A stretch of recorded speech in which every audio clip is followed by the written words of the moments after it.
الله الرحمن الرحيم. اهلا بكم اعزائي المشاهدين وحلقه جديده برنامج في الشبكه وتحليل مباراه الاهلي وسموحه والانتهت بفوز الاهلي 4-2 في المباراه. الاهلي رجعنا فيها لورا سنتين 3-4، وده لسبب بسيط جدا ان الاهلي لعب بطريقه غير اللي حسام بدري بيلعب بيها من اول موسم، فظهر الاهلي الحقيقي. بدايه المباراه الاهلي كان رتمه سريع وشكله كويس زي ما قلنا، لسبب بسيط الاهلي كان بيلعب بطريقه غير اللي حسام بدري بيلعب بيها من اول موسم ومكتف اللعيبه. النهارده اللعيبه مش متكتفه، عندها حريه، الاهلي ضاغط بكثافه بكل لعيبته، الباكات زايده، فالشكل كان حلو. يمكن كمان مؤمن زكريا كان كتير بيدخل لجوه مع صالح جمعه عشان يسيب مساحه لصبري رحيل يتقدم قدام فتبقى ضاغط بكثافه. ومؤمن زكريا ده من احد اسباب ان الاهلي كان رتمه سريع، ودايما وقلتها اكتر من مره، مؤمن زكريا حتى لو الناس بتنتقده لاعب مهم، ومهم في انه يسرع الريتم، لان صعب جدا يكون الاهلي بيلعب ميدو جابر وعلى الشمال كمان جناح بطيء بيتقل الفريق. وده اللي خلى الاهلي بعد ما يدخل فيه تعادل يقدر يعوض على طول ويحرز هدف ثاني ويحرز اهداف بعد كده وهو بيلعب حلو. يمكن طبعا حسام بدري ما لعبش كده عن اقتناع، لعب كده بس لمجرد انه حسم الدوري، وده الكلام اللي بقوله من اول موسم. وهنا برد على بعض الناس اللي كانت قبل كده بتنتقد تقول يعني ايه انت عاوز الاهلي قدام سموحه والمقصه يهاجم، دي فرق تقيله. طبعا كان كلام غير منطقي مع احترام الاراء، وظهر النهارده وتاكد ان الاهلي هو قدام سموحه التقيل عادي لما بيهاجم. شوف شكله عامل ازاي. اما فريق سموحه في الشوط الاولاني حاولت ادور على اي حاجه لمؤمن سليمان امسكها ما لقيتش، شغل معين تكتيك الفريق ليه شكل مفيش خالص. يمكن اغلب شغله في الشوط الاولاني كان مهتم انه يركز على جامد باسم علي ويضغط عليه، يمكن الكفه كانت اقل كفه في الاهلي وكان عندها مشكله، ونجح سموحه فعلا من خلالها وخطا باسم علي انه يحرز هدف. لكن بعد الهدف ده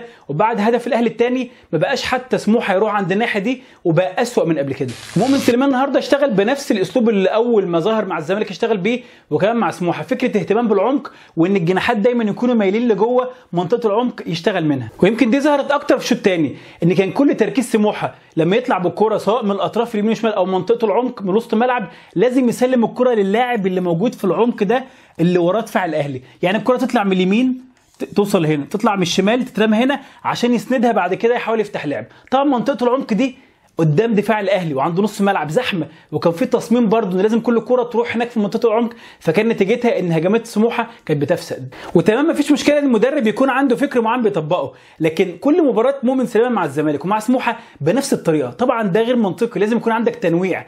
مثلا النهارده كان عندك صبري رحيل واخد وجبات هجوميه وزايد كتير، وراه مساحات المنطقه اللي كان بيلعب فيها اسلام محارب، شفناش مؤمن سليمان استخدم اسلام محارب يرميه يشتغل في مساحات ورا صبري رحيل، واغلب شغل اسلام محارب برضه كان موجود في منطقه العمق. صالح جمعه بالتاكيد كلنا بنتفرج على الماتش اول حاجه مركزين عليها صالح جمعه.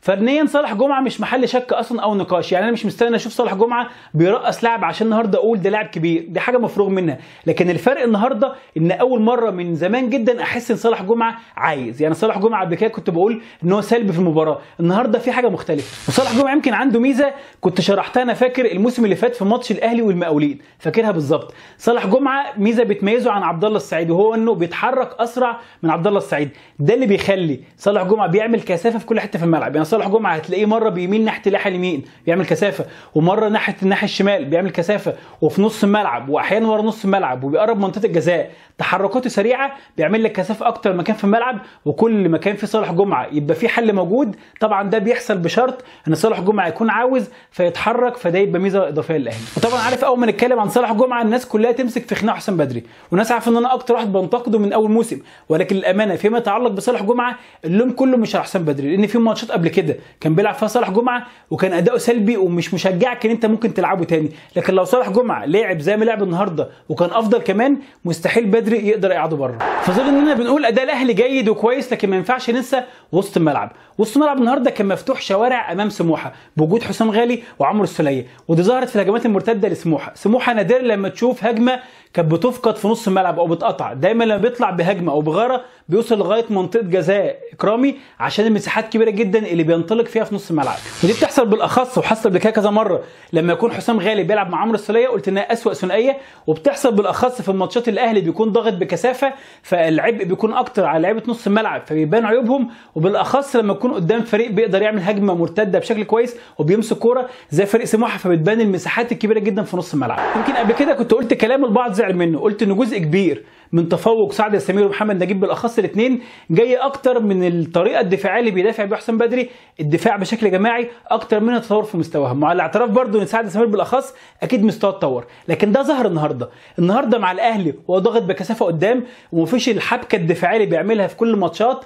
ظهرت النهارده ربكه كبيره جدا في الناحيه الدفاعيه ومساحات كبيره، رغم ان فريق سموحه قليل فنيا وهجومه كان ضعيف النهارده وكان بيروح الهجمه باقل عدد من اللعيبه، لكن كان اي كره بيروح بيها على ال 18 كنت بتحس لحظه انها تتحول لفرصه هدف ممكن يجيب منها. الخلاصه ان الاهلي لعب النهارده زي الاهلي الحقيقي اللي احنا بنعرفه من قبل كده من سنين طويله بقى زي ما تقول، وده لان الاهلي لعب النهارده بطريقه غير اللي كابتن حسام بدري فارضها على الاهلي من اول موسم. حد يقول طب النهارده لعب هجومي، شفت الدفاع والشوارع وداخل فين هدفين، طبعا ده ما ينفعش نقاومه النهارده لان انت بتلعب بخط دفاع اغلبه او ثلاث ارباعه اصلا ما بيلعبش قبل كده، فطبيعي يكون في مشاكل، لكن في الاساس الاهلي لعب كره حلوه واحرز اهداف وادى بشكل كويس. اما فريق سموحه بالنسبه لي النهارده كان فريق مهلهل، يعني يتضح لي مؤمن سليمان مدرب مش حاط ايده على مفاتيح اللعب عشان اصلا يستغلها، وما كانش في اسلوب او شكل معين للفريق في ارض الملعب. سؤال الحلقه بعد المباراه بقى في فريقين من جماهير الاهلي، فريق شايف ان هو ده الاهلي الحقيقي لازم يهاجم ويضغط حتى لو يدخل فيه اهداف، وفريق تاني شايف لا